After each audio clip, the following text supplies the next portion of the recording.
do Senhor. Amém.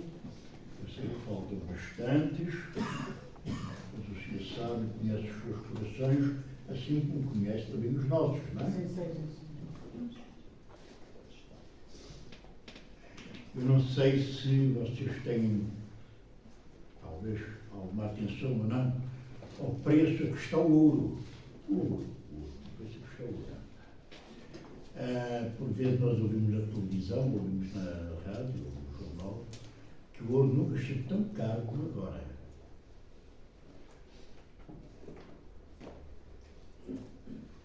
É uma coisa fabulosa. E há muitos que não têm confiança nas economias e compram ouro, porque o ouro nunca perde o seu valor. E posso-vos dizer, isto não tem nada a ver com a mensagem, mas tem a ver com Jerusalém, ou talvez não, que a maioria de vocês sabe que durante algum tempo, há tempos atrás, eu colecionava moedas e tinha muitas moedas e, por acaso, tinha algumas de ouro também. E chegou a altura de vender aquilo tudo. Isto há 6 anos, talvez, vendi aquilo tudo e foi bastantes coisas. Se fosse agora, as poucas, a maioria das moedas de ouro que eu tinha, agora valeriam talvez 3 vezes mais. É para vermos em tão pouco tempo o salto que o preço do ouro deu. E muitas pessoas a comprar porque diz que o ouro é das coisas mais estáveis para das finanças. E não sei se vocês sabem que nenhum país, Portugal, como todos os outros, pode emitir moeda, pode emitir dinheiro, só com autorização. E só pode emitir a quantidade relativa ao ouro que tem depositado na caixa forte. Portanto, se alguém for lá roubar o dinheiro todo, o ouro todo, já é impossível, claro, desculpe, vou brincar, então Portugal entra para a bancarrota.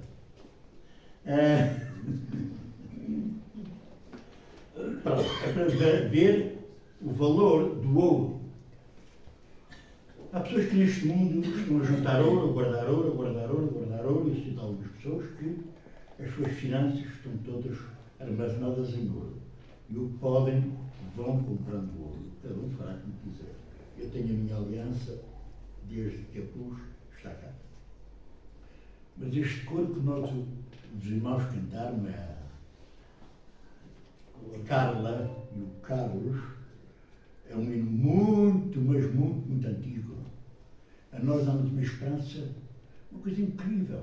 Enquanto que os homens hoje juntam ouro, e quando morrerem não levam nem nada com eles, absolutamente nada, porque no banco nem sequer há, ou melhor, no céu não há bancos para trocar cheques, como o outro que quis o ouro aos pés da urna, nós vamos andar em ruas de ouro. Está escrito na Bíblia. E a cidade do nosso Deus é calçada a ouro. Vocês já viram que é cair-nos um paralelo de ouro lá das ruas do céu? Estou a brincar por aí, estou a brincar. Aquilo que vai acontecer connosco um dia quando nós estivermos na casa do Pai. Agora o ouro é tão precioso e nós tê-lo-emos naquela altura debaixo dos nossos pés. Irmãos, não esqueçamos uma coisa, é que todo o universo é nosso, pertence ao nosso Deus. E nós somos herdeiros de Cristo, herdeiros de Cristo. Tudo é nosso. Tudo será nosso. Podemos aqui, neste mundo, não termos grandes coisas. Mas a coisa mais preciosa que há neste mundo, já neste mundo atualmente, nós temos e devemos ter em nosso coração, é Cristo, a sua presença, a sua soberania dentro de nós e a certeza absoluta e inabalável de que um dia, quando partirmos, pode toda a gente no cemitério, no final, chorar e dizer adeus com os lencinhos vermelhos, ou brancos, ou azuis, para o que for. Que nós diremos uns aos outros. Até brevemente estaremos todos juntos na casa do Pai. os crentes não partem, ou melhor, os crentes não morrem, os crentes adormecem e partem para a presença de Deus. Amém. Bom, mas vamos ao que me interessa, que tudo isto é importante também. Nós hoje estamos a cristandade, no nosso mundo chamado cristão, celebra-se o Domingo de Ramos, não é? O Domingo de Ramos. Mas afinal, porquê o Domingo de Ramos? Será que é uma festa pagã, da maneira como se faz? Mas está escrito na Bíblia, o Domingo de Ramos. E se nós lermos um pouco as Escrituras, e nós vamos ler um pouco as Escrituras, vamos abrir as nossas Bíblias no livro de Mateus, no primeiro Evangelho de Mateus. Porquê é que se chama Domingo de Ramos? A Bíblia nos conta que, uns dias antes da Páscoa, Jesus estava em Betânia e queria-se ir para Jerusalém e ele chamou os seus discípulos, e nós vamos ler estes versículos, que estão no capítulo 20 de Mateus. Mas antes vamos ler uns versículos antes.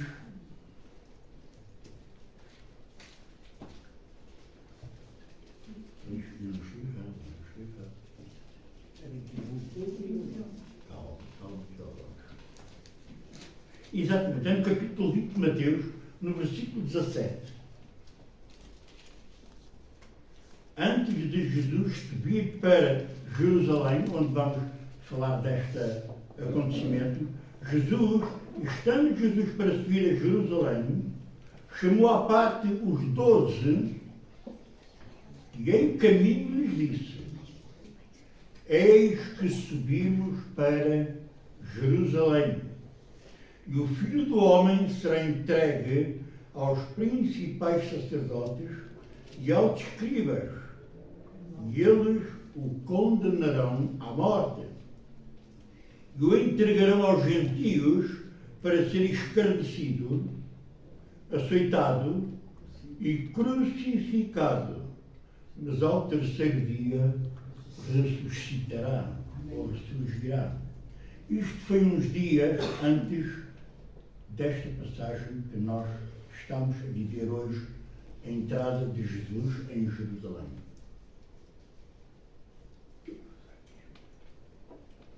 Jesus tem esta conversa com os seus discípulos. Porque Jesus sabia exatamente aquilo que lhe ia acontecer. Porque a Bíblia nos diz que ele sabia para o que veio. Ele de livre vontade veio, no plano de Deus trino, ele veio para, naquele preciso momento em que aconteceu, e ele dar a sua vida em nosso lugar lá na cruz do Calvário. Porque a Bíblia já nos dizia e nos diz no Velho Testamento que Deus, olhando o vasto universo, não viu um justo nem um sequer. Todos pecaram, como diz o apóstolo Paulo. Todos pecaram, todos tinham pecado. Todos pecaram e destituídos estão da glória de Deus. Não há um justo nem um sequer. Logo, o Filho de Deus tinha que vir feito o Cordeiro de Deus, aquele Cordeiro que nunca tinha pecado, porque os Cordeiros não pecam, mas ele era o Cordeiro de Deus sem pecado, sem mácula. E ele foi o sacrifício que Deus utilizou para morrer no Calvário em lugar de cada um de nós. Porque ele sem pecado podia, era o único que podia carregar os nossos pecados, encravando lá na cruz, ou encravando lá na cruz, e ganhar a salvação para cada um de nós. Porque a Bíblia também nos diz que sem derramamento de sangue não há remissão de pecado. E era necessário que um justo morresse pelos injustos, porque através do seu sacrifício os injustos fossem salvos. E Jesus teve esta conversa com os seus discípulos. Talvez eles ficassem muito espantados. Jesus diversas vezes lhes falava acerca destas coisas.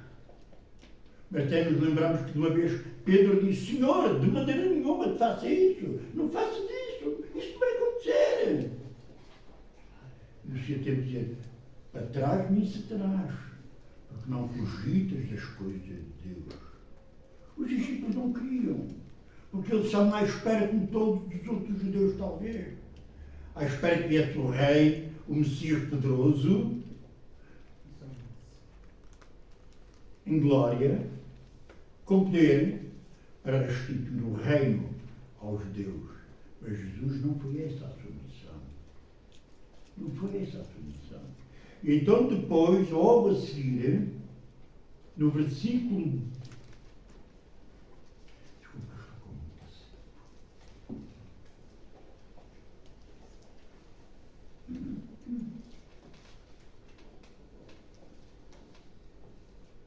E depois que Jesus tem esta conversa com os seus discípulos, nós vemos no versículo 29 do mesmo capítulo uma coisa engraçada. Saindo eles de Jericó, portanto Jesus foi subindo e passando por Jericó, saindo eles de Jericó, uma grande multidão o acompanhava. E eis que dois cegos, assentados à beira do caminho, tendo ouvido que Jesus passava, clamaram, dizendo: Filho de Davi, tem compaixão de nós. Mas a multidão os repreendia para que se calassem. E eles, porém, gritavam cada vez mais e mais alto: Senhor, Filho de Davi, tem misericórdia de nós. Então, parando, Jesus chamou-os e perguntou: Que quereis que eu vos faça? E qual foi a resposta? Que os nossos olhos sejam abertos. Conduído, Jesus tocou-lhes os olhos e imediatamente recuperaram a vista e foram seguindo o seu caminho. Jesus ia a caminho da sua própria morte. No entanto, ele não perdeu nada do seu amor nem da sua compaixão com os outros, porque ele mesmo assim ainda teve compaixão daqueles dois cegos e perguntou-lhes: Que quereis que eu vos faça? Os cegos responderam: Que se nos abram, que nos sejam abertos os olhos. Para quê? Para verem, porque eles eram cegos. E Jesus teve compaixão deles e curou-os. E depois no capítulo 21, e quando se aproximaram de Jerusalém e chegaram a Betfagé, ao Monte das Oliveiras, enviou Jesus dois discípulos, dizendo-lhes: Ide à aldeia que está diante de vós, e logo achareis presa uma jumenta, e com ela um jumentinho. Desprendei-a e trazei-o. E se alguém vos disser alguma coisa, respondei-lhe que o Senhor precisa deles, e logo os enviará. Ora, isto aconteceu para se cumprir o que foi dito por intermédio do profeta. Dizei à filha de Sião: Eis aí te envio o teu rei humilde, montado em um jumento, num jumentinho, cria de animal de carga. E indo os discípulos, e tendo feito conforme Jesus lhe ordenara, trouxeram a jumento e o jumentinho, então puseram em cima deles as suas vestes, e sobre elas Jesus montou. E a maior parte da multidão estendeu as suas vestes pelo caminho, e outros cortavam ramos de árvores, espalhando-os pela estrada. E as multidões, tanto as que as precediam, iam à frente, como as que os seguiam, vinham atrás, clamavam: Hossana ao filho de Davi, bendito o que vem em nome do Senhor, Hossana nas maiores alturas. E entrando ele em Jerusalém, toda a cidade se alvoroçou e perguntavam: Quem é este? E as multidões clamavam: Este é o profeta Jesus de Nazaré, de Galileia. Aqui está aquilo que o mundo hoje celebra. Ainda que façam como que uma festa pagã, está escrito. Isto é bíblico, está escrito nas Escrituras, e nós sabemos isto, porque desde que nós nascemos, basicamente, fomos habituados a estas festas, não é? Agora reparemos, Jesus sabia para aquilo que ia. E ele chegou a Jerusalém. Se Jesus viesse como Messias, com poder, autoridade e glória, como há de acontecer um dia, ele iria montado sobre um cavalo, especialmente branco. Realeza, poder, autoridade. Mas Jesus montou num jumentinho, onde ninguém ainda tinha sido montado. O jumentinho é o mais humilde dos animais, dos chamados moá de quatro patas. Não tem nada a ver com os cavalos, com as éguas, nada. É muito mais humilde. E Jesus entrou em Jerusalém, sendo ele o rei de todas as coisas, irmãos, entendamos. Ele entrou humilde, montado num jumentinho.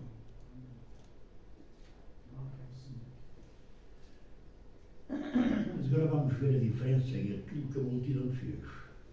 A multidão viu aquilo, e os próprios discípulos, juntamente com a multidão que estava por lá e que ouvia aquele barulho todo, e veio, uns à frente, outros atrás, e pondo as suas vestes no chão, para que os animais pisassem as vestes onde Jesus ia montado.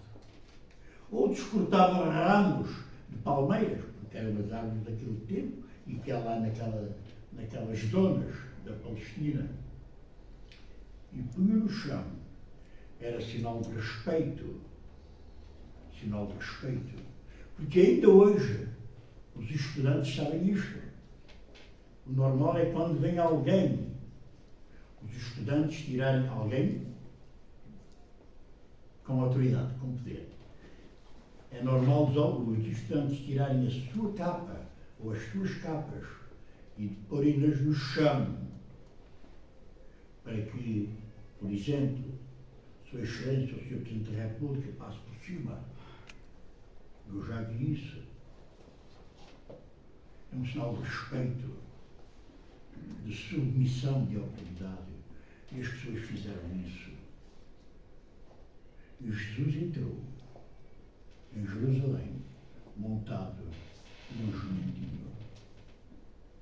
Eu lembro-me, estou a falar disto, eu lembro do Miguel Dias, o Carlos conhece muito bem, dá sempre com ele, o dirigente máximo da Armar.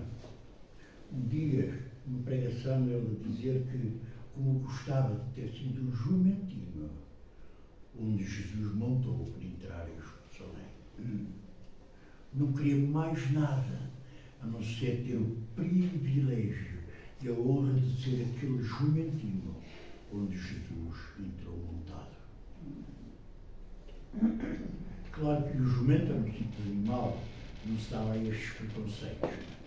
Mas há uma coisa nisto, em que nós vamos ver, que as multidões, sem saber exatamente o que estava a acontecer, mas era um caso único, talvez. E todos nós gostávamos de olhar para o céu. Mas sabe uma coisa? Eu recordo quando era estudante, tínhamos um rapaz, era um malandro, ele era um malandro. Ele punha-se e fazia assim a 2 ou 3, e punha-se todos parados a olhar para o céu, e a apontar para o céu. Não era nada, a apontar para o céu. E de repente estavam uma série de pessoas à volta deles, todos a olhar para o céu. E eles iam-se embora e diziam, olha os bacocos a olhar para o céu. E uma coisa destas, normalmente, entendam, pela brincadeira, junta muita gente. E ali o povo juntou-se. Mas o povo não somente se juntou, mas começou a clamarem. Hosana, ao que vem em nome de Deus. Hosana ao Rei dos Reis, Hosanna ao Senhor. Que coisa maravilhosa, não foi? Jesus entrou em Jerusalém. Mas sabem, e nós sabemos, conhecemos a história, certamente, já temos lido, que entre este facto que aconteceu naquele sábado até à quinta-feira em que Jesus se entregou nas mãos dos homens para ser crucificado, foram poucos dias. E agora vejamos a diferença. A Páscoa é para a semana. A Páscoa começa quinta-feira, digamos pelos nossos dias atuais.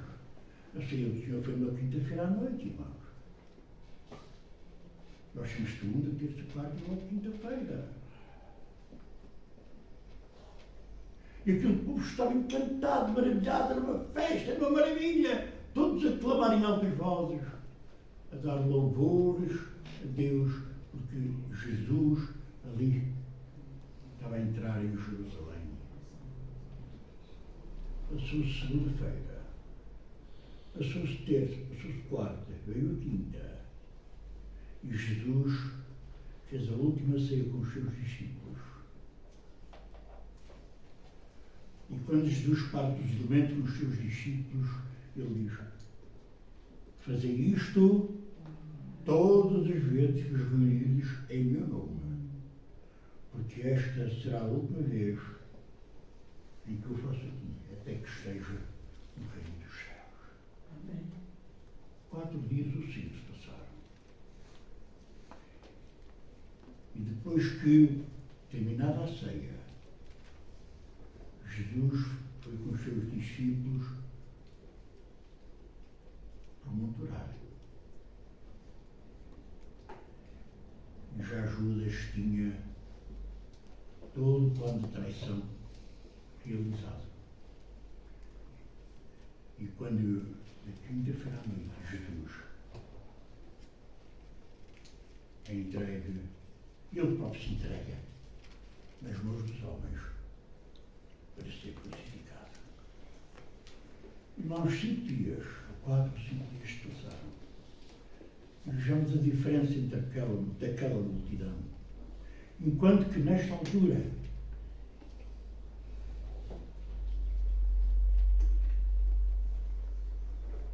eles clamavam glória, glória, glória, Hosanna, Hosanna. Nós podemos ver Pilatos perguntando à multidão, já com os Jesus manietado, já com os Jesus amarrado, já tinha sido depois castigado durante a noite, flagelado, cuspido, crucificado, coroado com uma coroa de espinhos, tantas coisas que os homens já tinham feito. E quando Pilatos traz Jesus e pergunta: que quereis que vos faça com este? Quereis que vos solte este? Porque era costume naquele dia, como na América se solta um peru pelo dia da ação de graças para não ser morto, naquela altura era um criminoso que era solto e a multidão escolhia. E Pilatos disse: quem é que quereis que vos solte? Barrabás ou Jesus, o rei dos judeus? Não! E Barrabás era um salteador, um ladrão salteador. E eles disseram: queremos que nos soltes, Satanás, Barrabás. E o que farei deste? Crucifico. Mas estamos a ver. Como o povo é como as ondas do mar, como eu, como cada um de nós, hoje pensamos assim e amanhã pensamos de maneira diferente. Estamos a ver a diferença de tratamento que aquelas pessoas estão a dar a Jesus. Num dia estão a dizer: Hosanna, bendito o Rei que vem em nome do Senhor. Passados 5 dias estão a dizer: crucifico.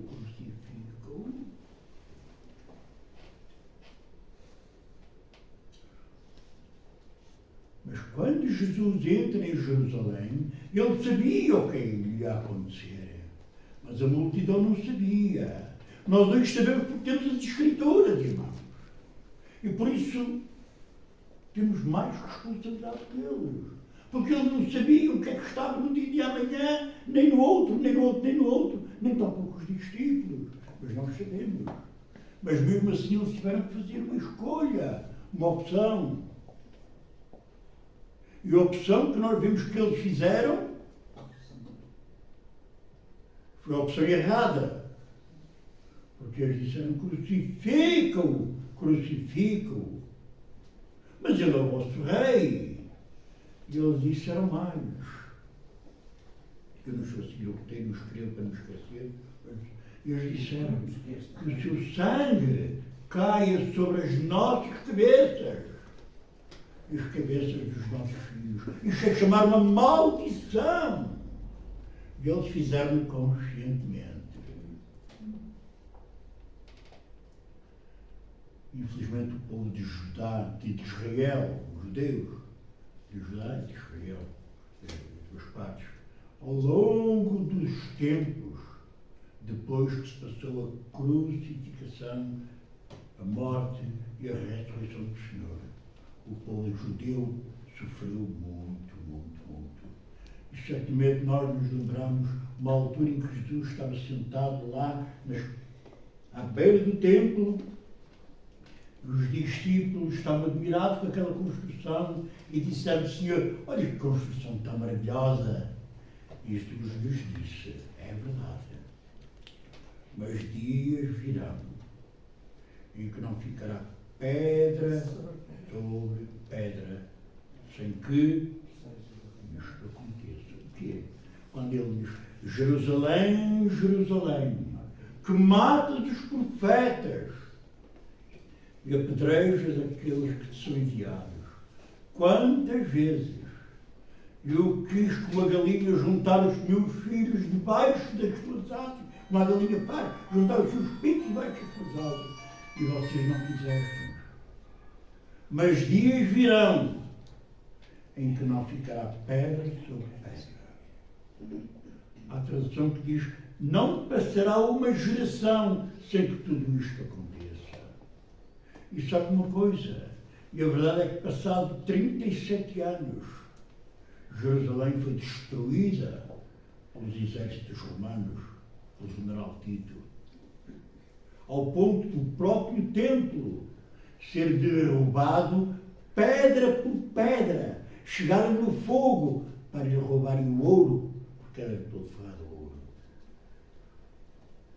E passado 3 anos, ou seja, mais 3 anos, foi o último assalto, chamada, aqueles que estudaram, poderão conferir, o mesmo general Tito, tomar de assalto a fortaleza de Massada, onde os últimos judeus estavam refugiados, e todos morreram exceto 7 ou 8 pessoas, que suicidaram-se uns aos outros, para não caírem nas mãos dos judeus.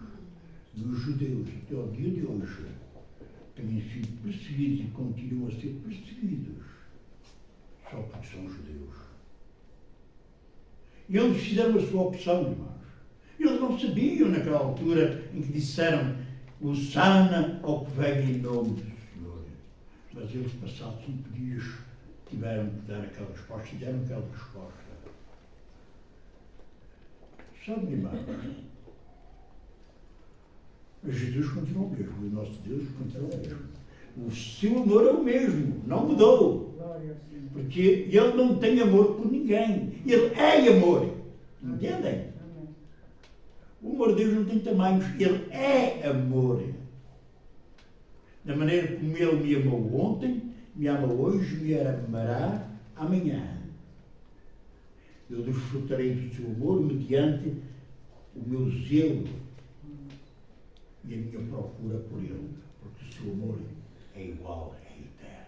E Deus ama aos judeus, logicamente, ao seu povo. Para terminar, eles tiveram aqueles dias que não sabiam o que iam responder, porque não tinham sido confrontados, mas eles responderam.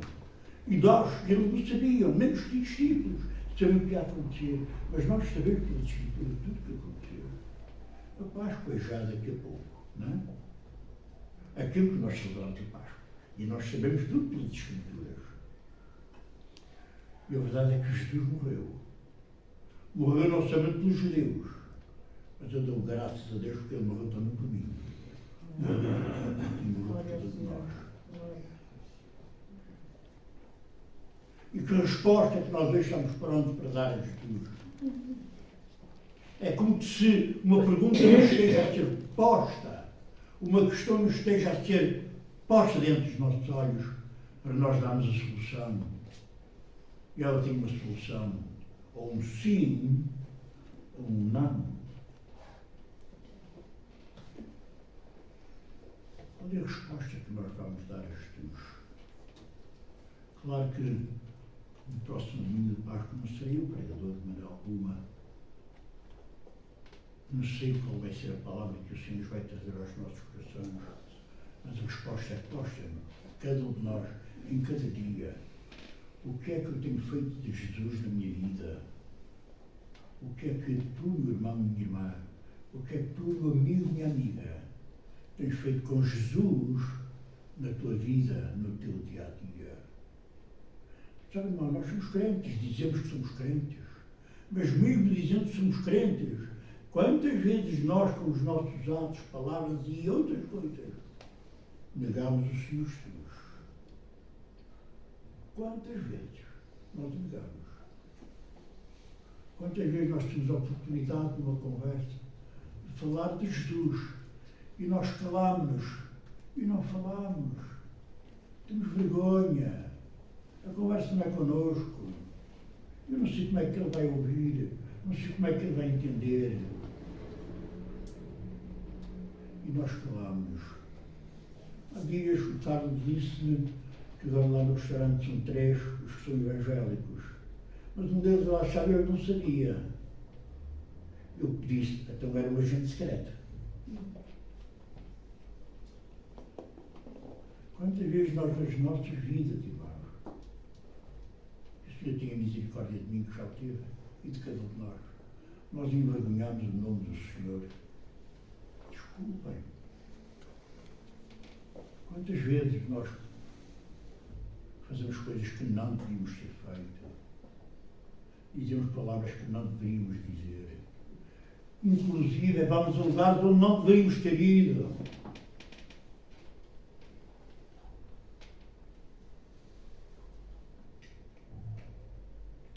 E nós temos este dilema entre nós. O melhor connosco. E qual é a resposta que nós hoje, porque ele me derramos, vamos dar a Jesus? Vamos que antecipar aquela decisão que eles estiveram tomando naquela altura. Tomemos-la hoje, por exemplo. Que resposta é que nós vamos dar a Jesus? Senhor, para quem iremos nós? Senhor, para quem iremos nós? Como disse Pedro depois, quando dizia, quereis vós também apartar-vos e para o lado de lá? Porque muitos, infelizmente, ouvem, seguem, aprendem, provam, até são abençoados pelas graças de Deus. Porque Deus a todos abençoa, irmãos. Reparemos que Deus a todos abençoa. Em cada dia de vida que nós temos, quando acordamos de manhã e nos levantamos e temos esta bênção de estarmos vivos. Temos o ar que Deus nos dá, o ar que respiramos e não pagamos por ele. Aleluia! Temos o sol que nos aquece, que nos convida a ir para a praia, aqueles que gostam de praia. Temos a chuva que fertiliza as terras. E ninguém paga nada por elas. E Deus nos abençoa, e a bênção de Deus continua a vir sobre justos e injustos. Mas Deus tem uma bênção especial para dar a todo aquele que o reconhece como Rei, como Senhor, como Salvador. E que o aceita como Senhor e Salvador na sua vida. Isto é o mais importante. Esta é a bênção mais importante. Não é o ouro que nós podemos juntar. não é aquilo que podemos ter ou aparentar ter. Porque um dia, quando partirmos, vamos carregados por 4 ou por 6, porque nem andamos sequer. Apenas o mais importante é a decisão a resposta que vamos dar ao Senhor a respeito daquilo que queremos para amanhã, para depois, até quando Ele nos vier buscar. O apóstolo Paulo diz em Atos capítulo 16, versículo 31, a história do carcereiro de Filipos: Senhor, que farei para que seja salvo? Tão simples. Crê no Senhor Jesus Cristo e serás salvo. Tu e a tua casa. Amém. E a Bíblia também nos diz que hoje é o dia aceitável. Hoje, agora. Hoje. Porque amanhã pode ser muito tarde. Quantos de nós, desculpem, mas é uma realidade, chamamos os queridos que já partiram. Nós não queríamos que eles partissem, mas o Senhor chamou eles que partiram. E a nossa vida pode terminar. Talvez ainda hoje. A nossa vida não nos pertence. A nenhum de nós. Não adianta nada. Enquanto é que partir, ele vai. E não leva nada com ele.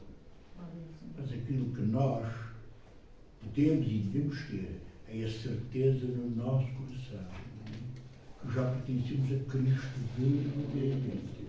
Que já confiamos nele como Senhor e Salvador.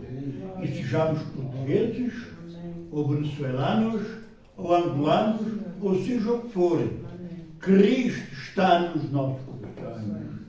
E não somente está, como quer reinar e governar dentro de nós.